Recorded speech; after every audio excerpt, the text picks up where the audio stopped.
hujan, apa hubungannya dengan hujan? Pasiennya.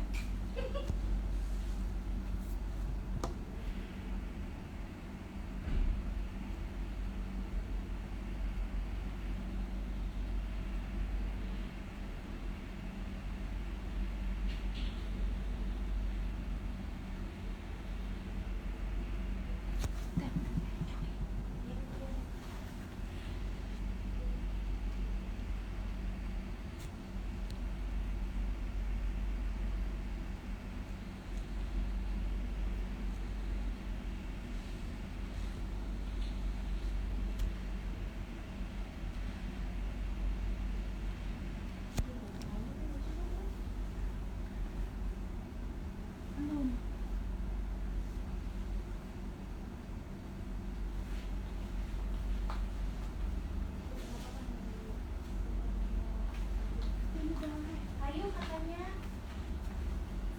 aku udah standby. Ya, ini bentar lagi.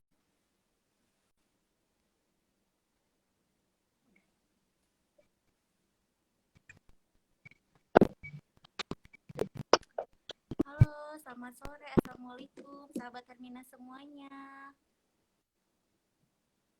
Ya, seperti biasa ya, sahabat Hermina, kita mengadakan live Instagram. Kali ini khusus kita dengan Dokter Maya Hairunisa, Puspita SPOG. Ini dokter sudah mulai.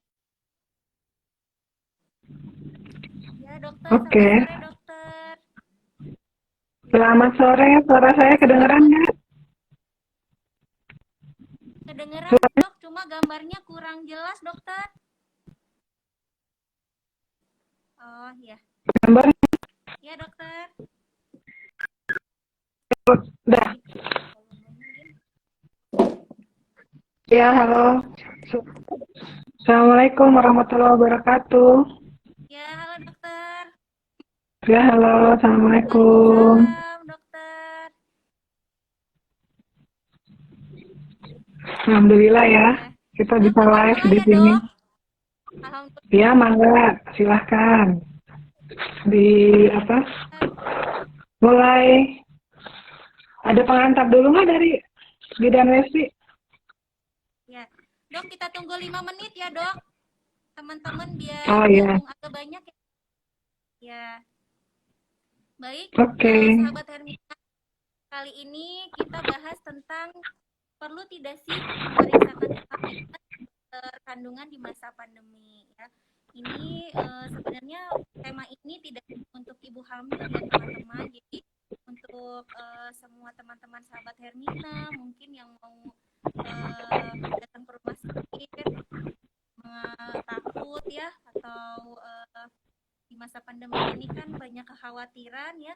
Nanti kita bahas bersama, tapi ini memang lebih ke ibu hamil ya, sama dokter Maya SPOG. Nanti sistemnya kalau misalnya teman-teman mau bertanya boleh disematkan ya teman-teman di kolom komentar, nanti akan kita bacakan pertanyaannya dan nanti akan langsung dijawab sama dokter Maya.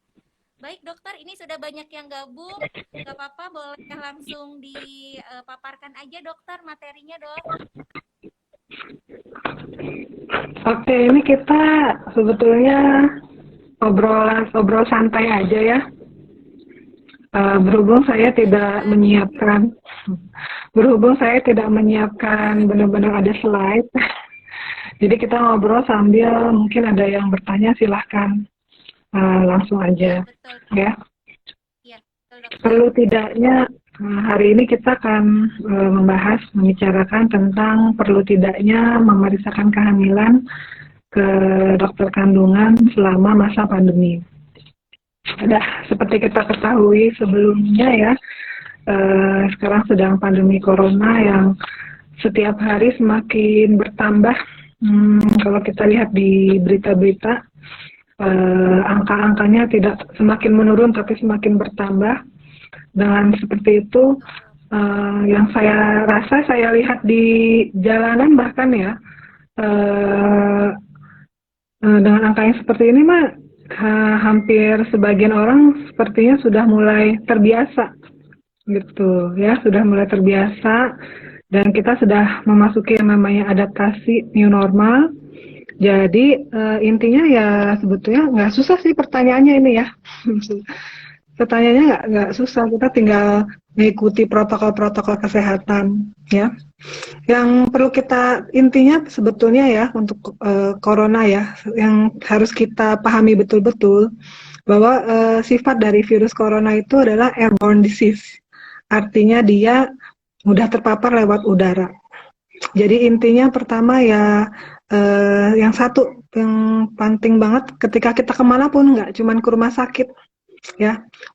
Kalau menurut saya sebetulnya rumah sakit termasuk yang lebih aware gitu karena hampir semua orang memakai masker ya, yang nggak boleh masker, yang nggak pakai masker, sorry, yang nggak pakai masker malah nggak boleh masuk rumah sakit, malah itu lebih safe-nya di situ bandingkan kalau kita ke mall, kita ke pasar ya, kita ke jalan-jalan mungkin itu kita akan ketemu orang yang nggak pakai masker, itu yang lebih menakutkan justru ya. Kemudian intinya satu adalah masker. Jadi ketika kita sudah memakai masker ya, minimal 70% kita sudah terproteksi dari si virus corona ini. Oke. Terus kemudian jangan lupa ya, kita harus selalu jaga jarak, social distancing. Jadi minimal sebetulnya yang bagusnya 1 meter. Tapi namanya rumah sakit, berhubung banyak juga yang sakit ya maksudnya. Jadi kalau ibu hamil sebetulnya hitungannya normal ya. Sebetulnya kalau ibu hamil, jadi pemeriksaan kehamilan itu suatu hal yang lumrah lah, normal. Nah, kalau misalkan kita memang harus ke rumah sakit, berarti kita ada sesuatu nih, biasanya ada yang dikeluhkan gitu. Makanya intinya kalau di rumah sakit kita harus jaga jarak. Kemudian apalagi sering sama sekali jangan menyentuh bagian muka dengan tangan kita. Jadi usahakan tangan kita itu selalu, kalau misalkan selalu bersih, selalu cuci tangan, atau kita bawa seperti cairan ini ya, alkohol gitu ya, desinfektan seperti itu. Terus dan yang intinya adalah kita selalu kebersihan ya.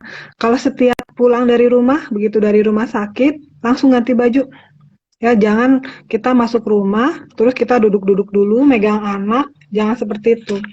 Jadi begitu sampai di rumah, ya kita langsung ganti baju, kalau perlu mandi. Ya, cuci tangan, cuci kaki, cuci muka, semua barang-barang di disinfektan yang kita bawa. Gitu. Ya, itu satu, pokoknya ketika akan ke rumah sakit, kita harus melakukan protokol-protokol tersebut. Nah, kemudian seperti apa sih apakah semua ibu hamil harus periksa rutin ya selama pandemi ini? Tidak ya, jawabannya tidak. Jadi dari kesimpulan beberapa anggota dari Perkumpulan Obstetri dan Ginekologi, jadi disimpulkan bahwa ibu-ibu hamil yang akan berobat ke rumah sakit akan memeriksakan kontrol tidak harus sering setiap bulan. Jadi minimal selama trimester 1 itu 1 kali, trimester kedua itu 1 atau 2 kali, dan trimester ketiga itu mungkin bisa cukup sebulan sekali juga gitu. Atau kalau misalkan ada keluhan bisa 2 minggu sekali sampai nanti waktunya lahiran. Note-nya, catatan adalah tidak ada keluhan ya. Kalau misalkan kita ada keluhan silahkan, jangan dibiarkan. Keluhannya apa saja, bisa macam-macam, mulai dari kontraksi, mules, nyeri perut, perdarahan bisa, kemudian keluar ketuban atau cairan, air-air seperti itu. Gitu. Ya, atau gerak anak dirasakan berkurang, jangan ditunggu nanti-nanti, harus segera langsung ke rumah sakit. Gitu. Itu yang misalkan ada keluhan. Kalau misalkan yang tadi nggak ada keluhan, yang tadi itu tidak perlu harus rutin ke rumah sakit.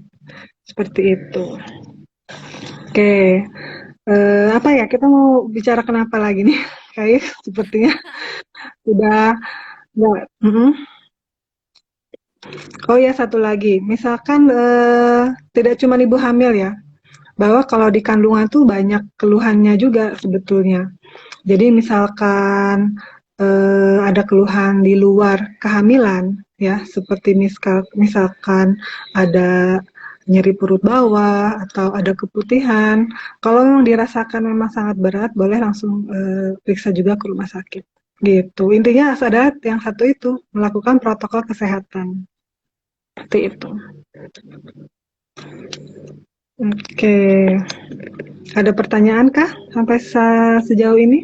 Sahabat Hermina sambil berjalan ya dok ya, kalau mau bertanya boleh langsung disematkan saja di kolom komentar.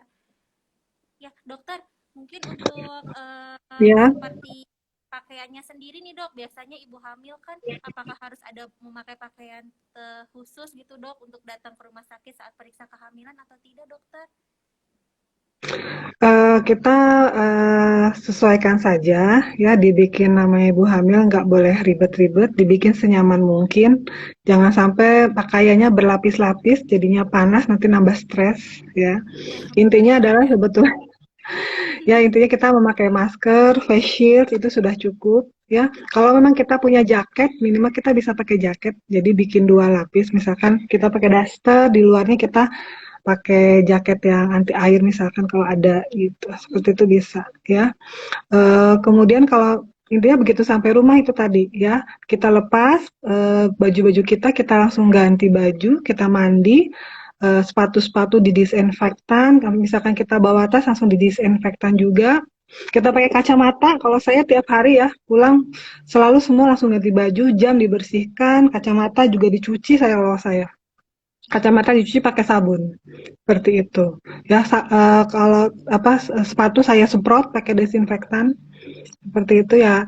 Itu setiap hari udah kerjaan ini, gitu. Harus dibiasakan ya dok ya kita untuk Iya, seperti itu ya dok, biar iya safety ya. betul. Baik, sahabat Hermina mungkin ada yang mau bertanya. Oh ini dok, udah ada yang bertanya nih dok.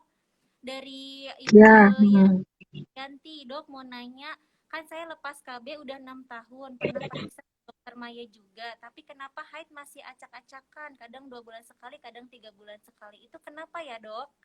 Ini di luar dari, ya dok, gak apa-apa ya dok? iya nggak apa-apa. Sebetulnya saya mau memberitahukan juga ya. Sebetulnya sudah ada program ya kalau nggak salah di Hermina, yaitu program telemedicine.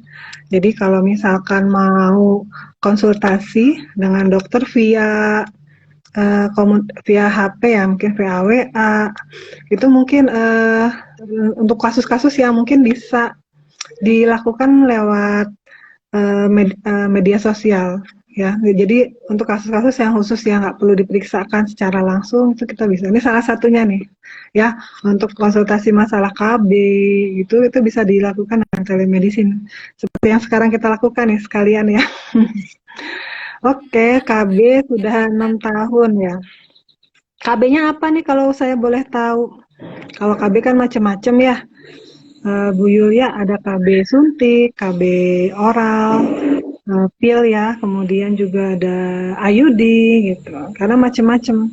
Kalau misalkan kita menggunakan KB yang hormonal seperti KB suntik ya, yang 1 bulan atau 3 bulan, itu kadang-kadang memang proses haid yang normalnya agak lama dan biasanya memang masih acak-acakan karena menunggu sampai si hormon dari tubuh kita itu kembali normal seperti biasa gitu. Itu memang butuh waktu ya.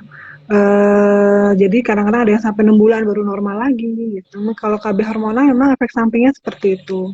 Ya beda kalau misalkan kita pakai KB IUD. Kalau IUD seperti biasa juga kita kan haid normal ya. Begitu dilepas dia akan langsung subur lagi haid seperti biasa, tidak ada masalah. Gitu. Silakan misalkan ditunggu aja Bu, masih 2 atau 3 bulan sekali ya. Ya mungkin masih belum teratur seimbang lagi hormonnya ya. Seperti itu. Itu mungkin jawabannya. Itu aja ya dok ya. Iya. Ini ada pertanyaan lagi dok dari Ibu Kusut 632. Dok, saya mau tanya, saya kan baru 6 bulan. Saya sering sakit pinggang. Kenapa ya dok? Oke. Sakit pinggang. Oke, saya coba jawab ya. 6 bulan. 6 bulan itu berarti masuk trimester kedua ya. Bu Kusut 632. Jadi sakit pinggang itu penyebabnya bisa bermacam-macam. Ya, bisa mungkin ada gangguan dari sistem saluran urinarius, jadi sistem saluran kencingnya. Ya, paling sering biasanya kena ke daerah ginjal atau saluran dari kencingnya. Misalkan kita sering telat minum atau kurang minumnya itu bisa bikin nyeri pinggang ya. Kemudian atau ada infeksi di saluran kencing kita ya, atau biasanya gejalanya dari keputihan itu juga bisa menyebabkan sakit pinggang. Jadi memang harus diperiksakan, Bu. Jadi ada beberapa pemeriksaan, misalkan kita periksa dulu urinnya ya, kencingnya dulu diperiksa. Kemudian ada juga sih penyebab lain, misalkan karena hormonal. Jadi karena rahim yang semakin membesar, otot-ototnya jadi ketarik, itu bisa bikin nyeri pinggang juga. Seperti itu. Berarti banyak faktor ya dok ya. Kalau misalnya Iya. dok untuk mengurangi nyerinya dibantu dengan senam hamil sudah bisa kan ya dok? Kenapa? Kenapa? Dibantu dengan senam Maaf hamil suaranya. ya dok, udah bisa kan ya? Nah, itu juga bisa. Boleh. Ya, Senam hamil, misalkan yoga ya, itu juga ya. bagus Pak, bisa dikerjakan. Oke, sahabat Hermina, mungkin ada yang bertanya lagi, mumpung kesempatan bagus sekali nih, jarang kita bisa live langsung dengan Dokter Maya ya. Ada pertanyaan nih Ada yang dok, tanya lagi ya?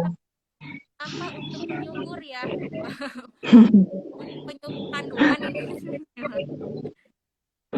dijawab Iya, dokter? baik Bu Yulia. Ya, kalau untuk penyubur, sebetulnya kita harus periksakan dulu kandungannya. Ya, terutama untuk, jadi kalau untuk masalah infertilitas, jadi ada faktor perempuan, ada faktor laki-lakinya. Ya, khusus untuk faktor perempuan ada pemeriksaan tambahannya. Ya, misalkan kita harus periksa rahimnya seperti apa, kemudian kita periksa saluran telurnya, kemudian juga kita harus periksa hormonnya, bisa dilihat dari haidnya gitu. Terus kita harus pastikan bahwa memang sperma suami ibu juga bagus. Jadi kalau kita udah pakai obat penyubur ternyata spermanya tidak bagus atau tidak ada, sayang sekali gitu ya. Gitu. Jadi kita harus pastikan dulu. Dan untuk minum obat penyubur itu nggak boleh sembarangan, ada cara pakainya gitu, dan harus lewat pemeriksaan dulu gitu. Jadi saya belum bisa jawab nih harus minum obat apa detail ya, karena baru bisa saya jawab kalau ibu untuk pasien-pasien yang memang datang ke konsultasi ke rumah sakit gitu. Gitu Bu Yulia. Saya harus datang ke rumah sakit terlebih dahulu di pemeriksaan lebih lanjut baik ibu maupun suaminya ya dok ya. Dan perlu Iya, kita betul. ketahui kalau nanti untuk datang konsultasi masalah hamil di Rumah Sakit Hermina tidak bisa menggunakan BPJS ya Ibu, atau maksudnya bisanya hanya menggunakan pembayaran secara tunai gitu ya dok ya. Ada lagi nih dok, kalau KBAYUD apakah harus di rumah sakit atau bisa di klinik saja? Jadi itu kompetensi untuk KB AYUD itu tidak harus dengan dokter spesialis ya, dokter umum atau dokter bidan yang sudah berpengalaman itu bisa dikerjakan gitu. Kalau kita misalkan takut ya, misalkan takut untuk masih agak ngeri ke rumah sakit, kalau ada yang klinik terdekat atau bidan atau dokter umum yang memang sudah biasa memasang, bisa dipasang di situ kok. Gitu. Ya, jadi nggak harus ke dokter kandungan. Itu Sudah jauh. Ibu Reidina. Jadi kalau KBAYUD tidak mesti ke rumah sakit ya, klinik, kalau Iya. memang tidak ada fasilitas baru ke rumah sakit ya dok ya. Dan untuk KB juga ini kalau pemasangan IUD di rumah sakit bisa menggunakan juga biaya BPJS ya Bu. Nanti kan biaya naik. Oke. Ini dokter ada pertanyaan dok, bagaimana cara memutuskan corona dokter? Oke, pertanyaannya bagus ya. Ya bagus dok. Oke, pertanyaannya bagus, saya coba jawab. Nah, tadi yang sudah saya bilang, virus corona itu adalah virus yang menular melalui udara. Jadi ketika kita ngomong nih seperti ini, maaf ya, karena saya di rumah saya nggak pakai masker ya, Bu Ibu. Bapak-bapak maaf ya. Berhubung saya di rumah, jadi saya bebas ya. Jadi intinya kalau virus corona itu menularkan melewat bisa dari udara kita, bisa dari air liur kita, ya ketika kita ngomong keluar yang namanya droplet ya, droplet itu seperti cairan-cairan titik-titik air ketika kita keluar cipratan lah ya, itu bisa menularkan ya. Jadi untuk corona ini banyak klasifikasinya. Jadi ada orang OTG seperti kalau sekarang sih nggak ada istilah OTG sebetulnya ya. Jadi memang ada orang yang positif tapi tanpa gejala. Nah ada yang memang orang benar-benar bergejala. Nah orang-orang yang bergejala kan sudah pasti ya mereka lebih aware gitu. Dan mereka tidak berkeliaran kemana-mana gitu. Ya mereka di rumah sakit ditangani atau ada juga yang isolasi mandiri. Kalau memang yang sudah bergejala.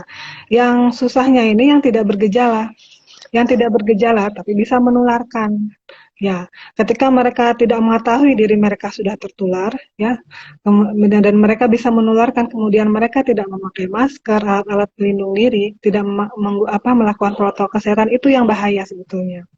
Gitu. Makanya sebenarnya intinya satu ya, kalau maksudnya gampang sih ya kalau kita mau disiplin, kita mau nurut aja ya dengan protokol yang sudah diterapkan oleh pemerintah, itu akan memutus rantai penyebaran. Ya satu kita tidak keluar misalnya boleh keluar rumah mungkin seperlunya ya, tapi tidak berkumpul, tidak gabung-gabung. Kita tidak pergi kemana-kemana, tapi kita ngumpul gitu, itu yang bahaya. Itu satu ya. Terus kemudian kita pergi kemana-mana kita tidak memakai masker, itu yang bahaya. Kalau misalkan masih ada orang yang nggak pakai masker, masih ada orang yang berkumpul-kumpul, ya itu pasti akan selalu ada yang penularan. Tidak akan terputus rantai penularan corona gitu. Itu sebetulnya intinya seperti itu satu. Kita harusnya bayangkan corona itu kan awalnya di negara Cina ya, tapi sekarang kita lihat Cina tuh bisa gitu ya, akhirnya bangkit kembali. Ya orang-orang sudah mulai bekerja seperti biasa karena mereka melakukan lockdown, mereka melakukan protokol yang memang sudah disarankan oleh pemerintah gitu. Gitu. Kita sebagai ya mungkin karena kita masih bandel, belum disiplin, ya udah ada beberapa orang ya yang belum mau sadar gitu. Ya udah tidak akan habisnya ini rantai penularan corona. Menurut saya seperti itu. Ya. Ya dok, berarti intinya harus disiplin ya dok. Terus dok kalau misalkan maskernya banyak nih yang ibu-ibu yang ke rumah sakit maskernya kan masker biasa tuh dok ya, masih masker Iya, kain, masker betul. itu kira-kira aman nggak sih dok dipakai untuk ibu-ibu dok maskernya? Ya, kalau untuk sebetulnya untuk proteksi yang paling awal kalau memang kita kalau bisa bagusnya sih masker yang triple ya. Masker medis yang bagus. Tapi kalau kita belum mampu ya kita setidaknya bisa menggunakan masker kain daripada tidak memakai masker, intinya itu. Ya dengan memakai masker kain aja 70% kita sudah terproteksi gitu. Ya, seperti itu. Berarti nggak masalah ya dok ya, tapi lebih bagus lagi kalau masker medis ya dok. Dok ada pertanyaan lagi nih dok dari Ya. Efsus. Ya kehamilan 29 minggu 6 hari, posisi sungsang. Masih bisa berubah nggak? Terus kiat-kiat apa biar cepat kepala di bawah ya dok?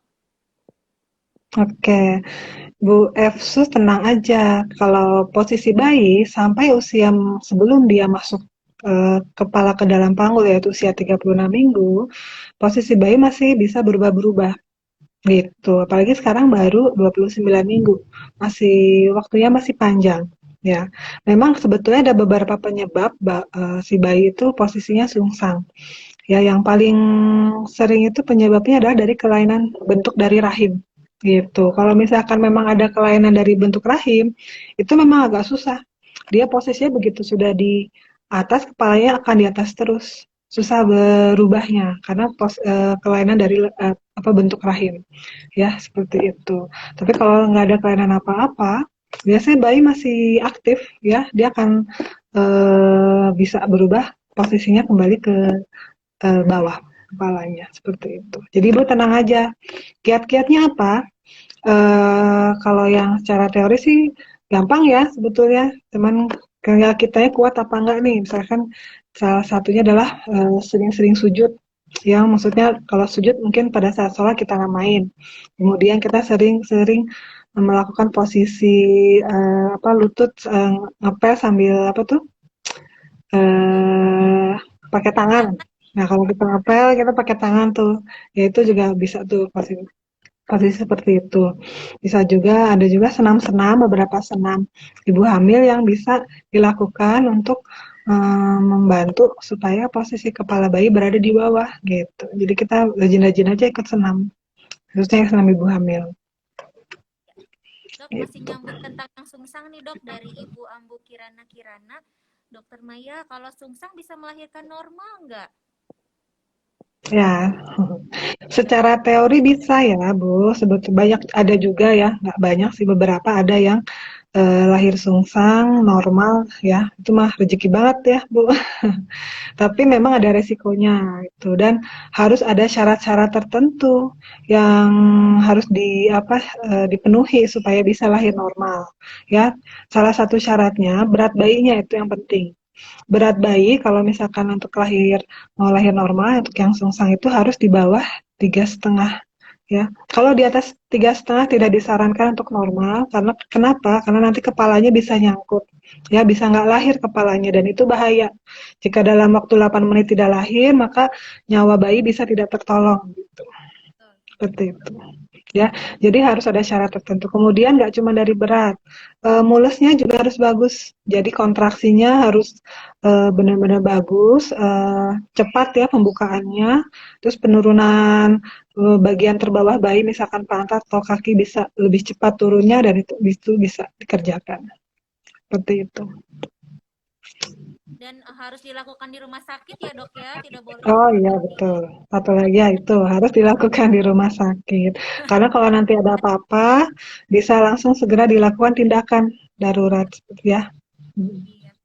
Oke dokter, itu ya Ibu Ambruk. Ini ada pertanyaan lagi nih dok dari Bu Cici Anggra ini. Dok, kalau ada Ya. varises di bawah bisa normal nggak dok? Apa bisa berulang di kehamilan berikutnya varisesnya dok? Baik dokter, Oke, terima kasih. Oke, saya coba jawab untuk Ibu Cici ya. Ya, Bu Cici, varises itu pada sebagian orang, pada sebagian ibu hamil ya bisa terjadi ya. Dan tidak mempengaruhi apakah persalinannya harus sesar atau bisa normal. Jadi intinya sih kalau nggak ada penyulit, untuk misalkan kondisi ibunya bagus ya, kondisi bayinya nggak ada masalah, normal, itu insya Allah bisa normal kok lahirannya. Jadi tidak berpengaruh, jadi tenang aja. Ya, itu. Kemudian apakah bisa berulang di kehamilan berikutnya? Ya bisa berulang karena varises itu salah satu eh, komplikasi atau memang bisa ditemukan pada kehamilan gitu. Khususnya karena kan varises itu artinya pelebaran pembuluh darah ya. Ya jadi karena hormonal bisa terjadi dari kehamilannya, karena hormon kehamilan bisa terbentuk suatu varises gitu. Seperti itu ya. dok. Berarti dok, varises sendiri memang apakah emang ada bakatnya gitu ya dok? Atau memang Iya, berat bisa badan terjadi memang gitu. dok?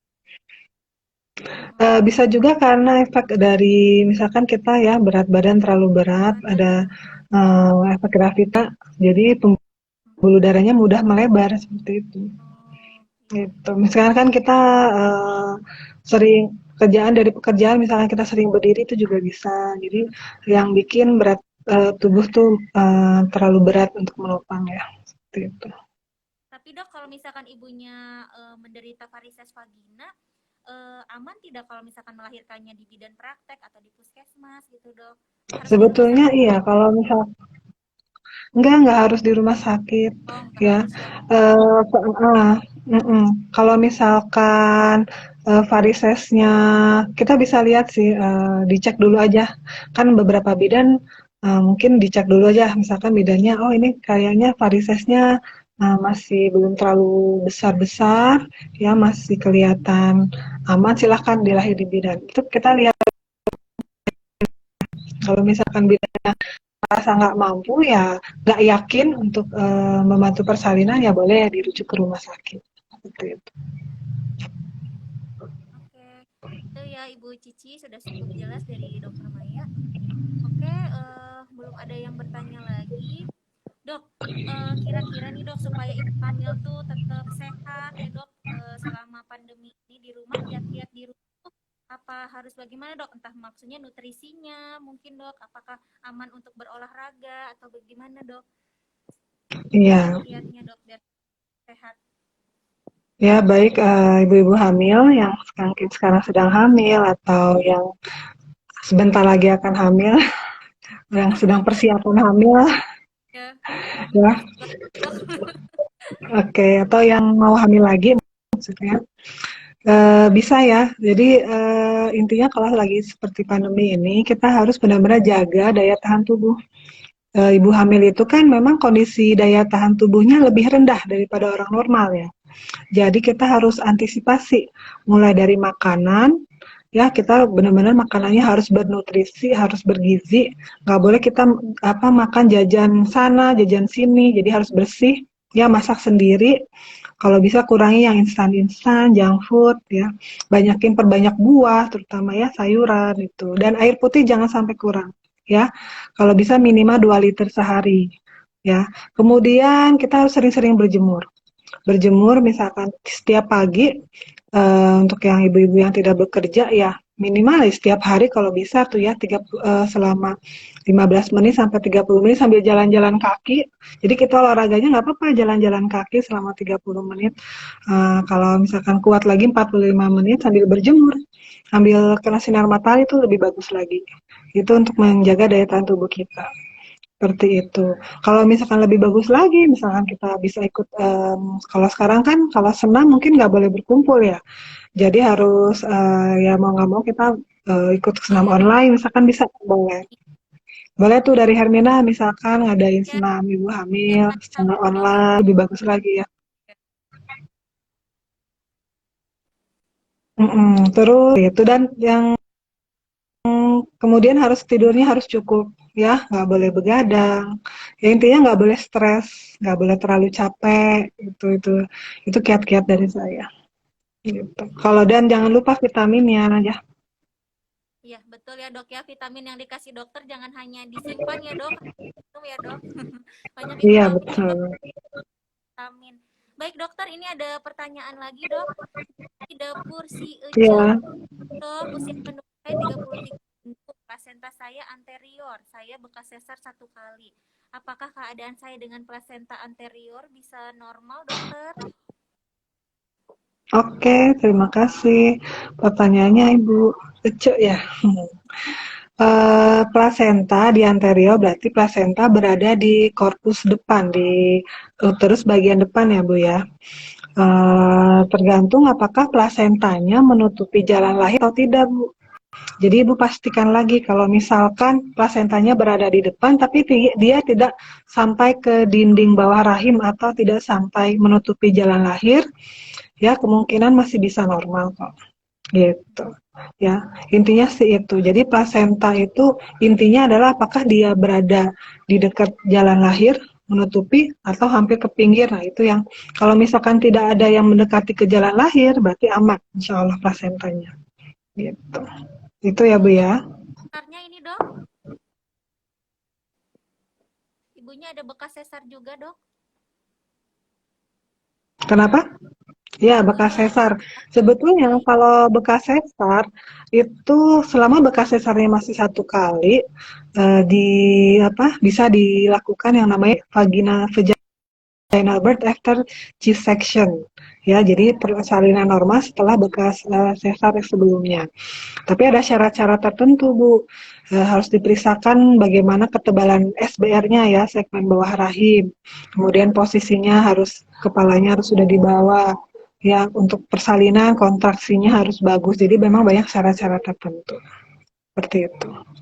berarti kalau bekas sesar sih sebaiknya memang harus periksa dulu ya dok ke rumah sakit ya dok dengan dokter ya. Iya, Pas iya ya betul. 3 minggu ya dok ya. Dok, ini ada Mm-mm. pertanyaan dok dari Bestari.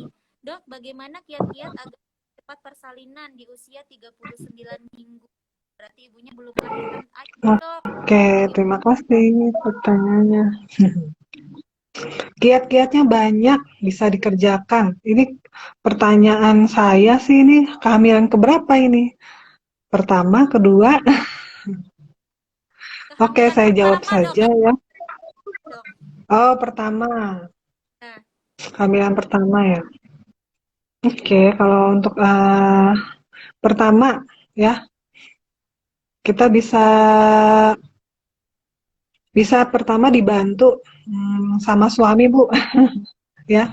Dengan hubungan, dok alami ya dok. dengan hubungan ya, hubungan alami ya. Pertama ini adalah mempercepat apa ini ya, merangsang kontraksi alami lah ya. Bisa dilakukan pertama misalkan dengan hubungan dengan suami. Jadi melakukan hubungan tapi mengeluarkan spermanya di dalam ya, maksudnya cairan maninya di dalam. Kemudian ada cara lain juga, banyakin gerak, jalan gitu ya, minimal 30 menit sampai 45 menit ya, jalan kaki. Kemudian bisa juga dengan merangsang puting. Jadi ketika kita misalkan sedang mandi gitu ya, bisa tuh kita merangsang puting susu itu selama 5 menit lah, selama 5 menit gitu ya, kita rangsang setiap hari, itu juga bisa membantu. Kemudian kita, kalau menurut penelitian dari makanan bisa, ya kalau menurut penelitian ada seperti kurma, ya sudah ada penelitiannya kalau kita makan kurma minimal 6 sampai bisa membantu merangsang kontraksi. Tapi itu disarankan dari awal-awal masuk usia 36 minggu ya Bu ya, usia-usia masuk 9 bulan. Eh, Apalagi ya, mungkin kalau kita bisa coba makan apa yang bikin membantu seperti nanas ya silahkan ya kalau kita, walaupun sebetulnya mitos ya seperti itu. Atau kita ikut senam-senam ya, senam, kita rajin melakukan senam, senam ibu hamil setiap hari, itu juga bisa membantu. Contohnya juga squat ya, mungkin tahu squat, jongkok berdiri itu bisa dikerjakan juga untuk membantu merangsang. Banyak sih cara ininya, tinggal pilih aja atau kerjakan semua bisa. Iya. Baik, itu pertanyaan dari Bu Lida sudah terjawab ya Bu Lida. Semoga bisa membantu. Dok, satu pertanyaan lagi. Setelah itu waktu kita sudah ini ya dok. Satu lagi ya dok. Oh, nggak Iya, kerasa ya? satu pertanyaan. Iya, benar Oh, dokter. Dok, ini dari Latriseptis. Dok, katanya kalau usia kehamilan 23 minggu normalnya gerakan bayi per jam itu berapa ya dok? Oke, saya coba bantu jawab. Gerakan bayi itu nggak harus ada patokannya per jam berapa kali. Intinya dalam sehari, dalam 24 jam, itu jika gerak bayi di atas 10 lebih, itu berarti masih normal. Gitu. Ya kadang-kadang dalam sejam juga kita nggak akan ngerasain gerak bayi. Kadang-kadang bayi bisa tidur berjam-jam, bisa. Nanti baru aktifnya lagi sore atau malam, seperti itu. Jadi nggak ada patokan per jamnya ya Bu ya. Pokoknya dalam 24 jam, kalau misalkan sudah lebih dari 10, berarti itu insya Allah bayinya masih aman, sehat, normal. Gitu. Ya Bu ya, Bu Latri ya, semoga bisa terjawab pertanyaannya. Ya, baik sahabat Hermina, karena waktu yang memang sudah hampir kita 1 jam ya dok ya. Subhanallah Iya, ini dari dokter Maya ini menjadi ilmu buat kita semua ya dokter. Semoga dokter tidak iya. bosan. Nanti next time kita adakan lagi ya dok ya. Ini ada Ini pertanyaan terakhir nih, satu lagi. Nggak apa-apa oh, dijawab satu oh lagi ya kayaknya. dok, ini satu lagi Bu dok. Azza, Usia iya. kehamilan 27 minggu ya, posisi plasenta corpus apa artinya dok? Apakah normal? Oh ya, Oke. silakan dokter. Kalau posisi plasenta corpus, kalau hanya tertulis plasenta di corpus, artinya plasenta berada di bagian depan atau bagian belakang rahim, Bu. Jadi rahim itu kan bentuknya seperti buah pir ya, buah pir gini ya. Jadi agak melebar di bagian kanan kiri terus menyempit ya di bagian bawah. Nah, artinya adalah maaf, saya gambarin aja ya. Boleh Kalau dokter? digambar kayaknya lebih jelas ya. Ya. Nih, misalkan ini bentuk rahim. Ya, kelihatan nggak? Sorry, kelihatan ya? Kelihatan dok? Nah, ini misalkan Kelihatan. bentuk rahim. Ya, plasenta yang maksudnya di korpus ini adalah bagian sini nih, sisi sini. Nih, kita anggap ini bagian ini kan karena dua dimensi ya. Jadi kita anggap ini depan, ini belakang. Ya, jadi ini ada korpus depan, ada korpus belakang. Yang ini namanya fundus. Nah, yang saya bilang tadi segmen bawah rahim adalah ini, ya. Dan ini adalah leher rahim. Di sini leher rahim, ya. Jadi kalau selama plasentanya masih di sekitar sini nih masih aman ya. Kalau sudah sampai ke sini nih, plasentanya tumbuhnya, nah itu yang bahaya. Seperti itu. Kalau sudah melewati segmen bawah rahim. Seperti itu. Mudah-mudahan terjawab ya, Bu ya. Ya, terima kasih dokter jawabannya. Semoga bisa membantu ya Bu Aira. Baik dokter, terima kasih banyak dokter untuk waktunya, Ya, untuk ya dok. sama-sama. Semoga bisa bermanfaat untuk Sama-sama. kita semuanya. Jangan lupa Ya, sahabat kita kalau mau berkonsultasi dengan dokter Maya, beliau setiap hari ada di Rumah Sakit Hermina ya dok. Hari Senin sampai dengan hari Sabtu dari pukul jam 11 sampai dengan selesai ya dok ya. Baik dokter, iya. terima kasih buat Ya, waktunya. sama-sama. Ya, Salam sama-sama. dokter. Terima kasih semua, sahabat Hermina. Semoga, maaf-maaf kalau ada salah. Ya, Ya, semoga terjawab pertanyaan dan memberi pencerahan. amin, amin. Semoga kita sehat Amin. selalu ya dok. Semoga Amin. beliau Sehat-sehat semua ya. Ya. jangan Oke, intinya jangan takut. Assalamualaikum. Waalaikumsalam Kenapa? dokter. Ya dok, nggak apa-apa dok. Nah, ya, sahabat Hermina, intinya jangan takut untuk memeriksakan kehamilan di rumah sakit. Yang penting menerapkan protokol kesehatan seperti yang Dokter Maya jabarkan tadi, ya. Jadi tidak masalah. Yang penting minimal trimester 1 kali, trimester 2 1 kali, trimester 3 1 kali, ya. Kalau masih ada pertanyaan-pertanyaan, boleh nanti DM di Instagram kita. Dan kalau yang ketinggalan materi yang tadi nggak dari awal, bisa lihat di IGTV Rumah Sakit Hermina Ciruas. Itu aja, terima kasih, salam sehat, assalamualaikum warahmatullahi wabarakatuh.